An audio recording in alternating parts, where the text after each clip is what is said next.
मोदी तो भगवान है।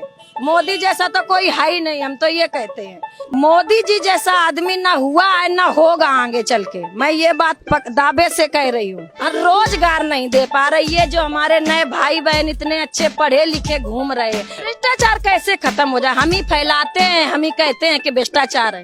नोटबंदी से काम तो धीमा हो गया, थोड़ा बिजनेस डगमग हो गया है, संभालने में टाइम लगेगा। सारा दिन हो गए 500 की दुकानदारी नहीं करी, लेकिन हम जीएसटी नंबर लिए बैठे हैं। मोदी सरकार ने ऑर्डर किया है तो हम जीएसटी लिए। जो केंद्र में है वो मोदी ही आना चाहिए। केंद्र में मोदी ही आना चाहिए। और चाहे कोई घर पे खाना बने चाहे ना बने, लेकिन मोदी को केंद्र में आना चाहिए। भैया मोदी तो भगवान है। मोदी जैसा तो कोई है ही नहीं। हम तो ये कहते हैं मोदी तो भगवान है। मोदी जैसा न कोई हुआ है न कोई होगा।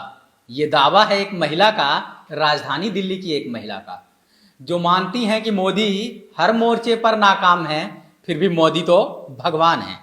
रोजगार देने में फेल हैं, मगर मोदी तो भगवान है। भ्रष्टाचार नहीं रोक पा रहे हैं, मगर मोदी तो भगवान है। महंगाई से बेहाल हैं, फिर भी मोदी तो भगवान है। नोटबंदी ने बुरा हाल कर दिया, फिर भी मोदी तो भगवान हैं। जीएसटी से ये छोटे व्यापारी बर्बाद हो गए, मगर मोदी तो भगवान है। दरअसल ये सब जो आप देख रहे हैं वो कॉमेडी नहीं, इस समाज का आईना है। जो कुछ आप सुन रहे हैं वो कोई जोक नहीं, मीडिया द्वारा बनाई गई आम धारणा है। तमाम समस्याओं से परेशान ये महिला, मोदी सरकार को हर मोर्चे पर नाकाम पाने वाली ये महिला बार बार मोदी को भगवान बता रही है। तो सवाल उठता है कि मोदी की ऐसी छवि गढ़ता कौन है? मोदी को हीरो, मसीहा और भगवान बताता कौन है? तब कटघरे में खड़े मिलते हैं इस देश के कथित पत्रकार, तब कटघरे में खड़े मिलते हैं इस देश के कथित कलाकार। देखें ये नमूने। सुपरमैन एक काल्पनिक चरित्र है, ऐसा इंसान जो पलक झपकते यहाँ से वहां चला जाए। सियासत की दुनिया में अपने प्रधानमंत्री नरेंद्र मोदी भी सुपरमैन साबित हो रहे हैं। 3 महीने में पूरा देश नाप डाला था नरेंद्र मोदी ने। यही नहीं, औसतन हर 7वां दिन मोदी ने विदेश में बिताया। जब अपनी चाल में मोदी चलते हैं मस्त, तो बड़े बड़े सूरमा हो जाते हैं पस्त। सबकी ताकत पड़ जाती है इनके आगे कम, तभी तो ये कहलाते हैं राजनीति के सिंघम। प्रधानमंत्री नरेंद्र मोदी बिना छुट्टी लिए काम करते हैं, ये तो हर कोई जानता है। लेकिन सवाल उठता है कि पीएम को इतनी एनर्जी कैसे मिलती है, उनका डेली का रूटीन क्या है। ऐसे कई पर्सनल सवाल हैं जो हर कोई उनके बारे में जानना चाहता है, उसके जवाब के बारे में।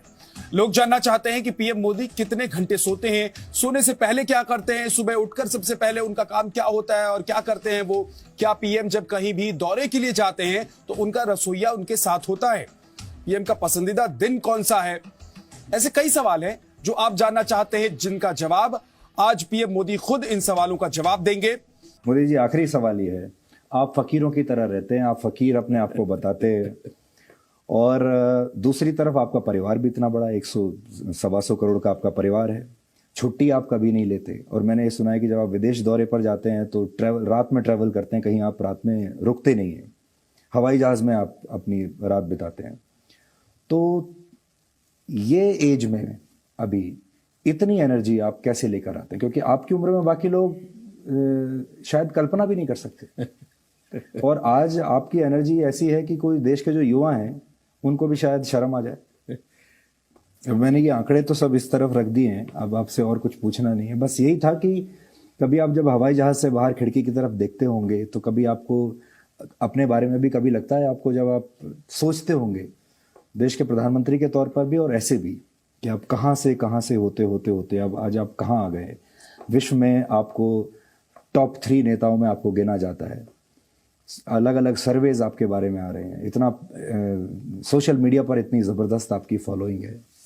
कभी आपका फिलोसॉफिकल विचार आते हैं कभी आपके मन में?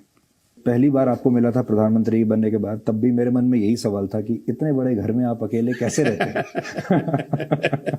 मैं पूरा घर देखता भी नहीं हूँ जी, मैं एक कमरा अपना देखता हूँ, ज्यादा देखता नहीं हूँ। एक चीज साफ दिखती है मोदी जी कि आपको अपने लिए कुछ नहीं चाहिए। एक फकीरी है आपके स्वभाव में।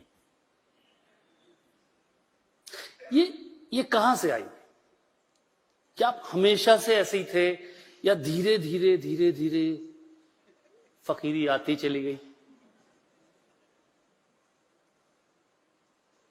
ये बहुत ही पर्सनल नेचर का सवाल है।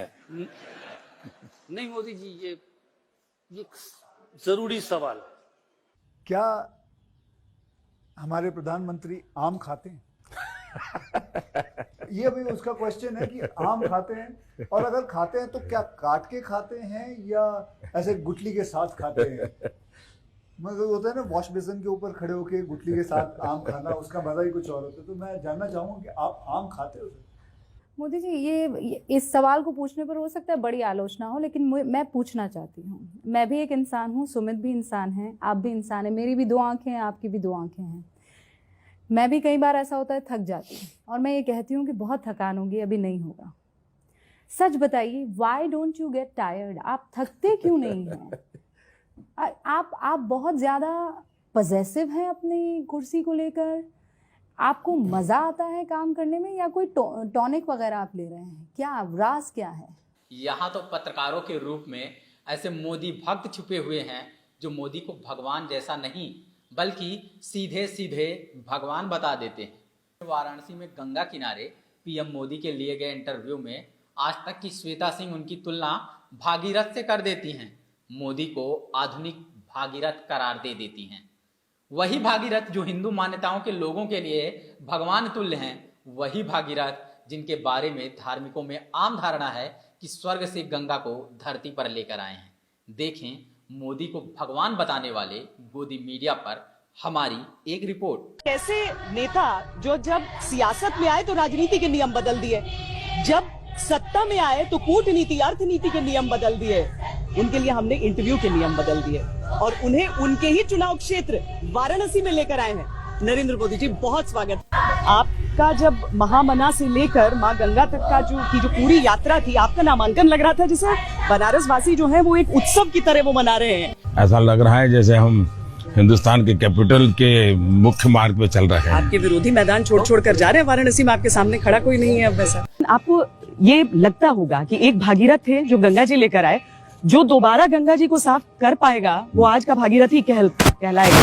क्या निर्मलता उतनी आई है, और अगर नहीं आई है तो आपको कितना समय का दायरा लगता है? पहले तो मैं एक सामान्य इंसान हूँ, भागीरथ एक बहुत बड़ा, उन्होंने अगर उसको हम माइथोलॉजी से निकाल करके सोचे तो एक बहुत बड़ा इंजीनियरिंग वर्क किया उन्होंने। इसमें किसी को आपत्ति नहीं होनी चाहिए कि कुछ लोग मोदी को भगवान मानते हैं।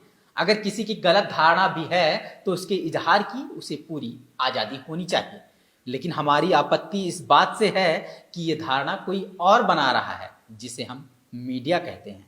ये हमारे दिमाग को धीरे धीरे खा रहा है, किसी को देशद्रोही तो किसी को भगवान बता रहा है। काश कि मोदी भगवान होते, कम से कम उन्हीं लोगों के लिए जो मोदी में इतनी आस्था रखते हैं।